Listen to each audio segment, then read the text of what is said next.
karaa YouTube Oromoo Computer School jedhamu namoota teknooloojii wal qabatan kanneen akka video editing, photoshopping, graphics fi akkamiin website tokko develop gochuu akka dandeenyu akkasumas English grammar fi qormaata yookiin gaafilee interview nuti jalanii hedduu qabannee waan isin dhaanneef Oromoo Computer School like subscribe gochuun nu hordofa.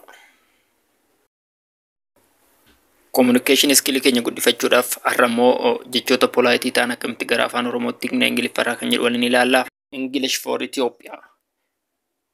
Video kanaan akkamiin gara afaan Oromootti hiiknee akka fayyadamnu waliin ilaalla. Fakkeenyaaf do you like watching movie? Filmii ilaaluu ni jaalattaa? Do you like drinking alcohol?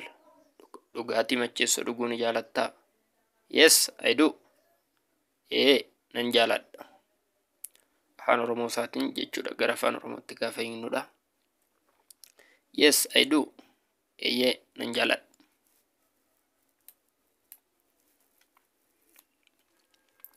Yes, I like it very much. Baay'een jaaladha. Yes, I love it very much. Baay'een jaaladha. I adore it.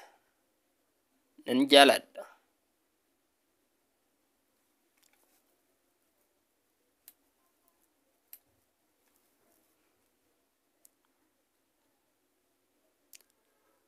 I don't love it. Hin jaaladhu. I don't care for. Natti hin tolu. Naaf hin mijatu. I ate it like a poison. Baay'een jibba yookiin akka summiittan isa jibba. I ate it like a poison. Baay'een jibba yookiin akka summiittan isa jibba. English for Ethiopia Oromoo Computer. Like subscribe gochuudhaan hordofaa. Galatooma.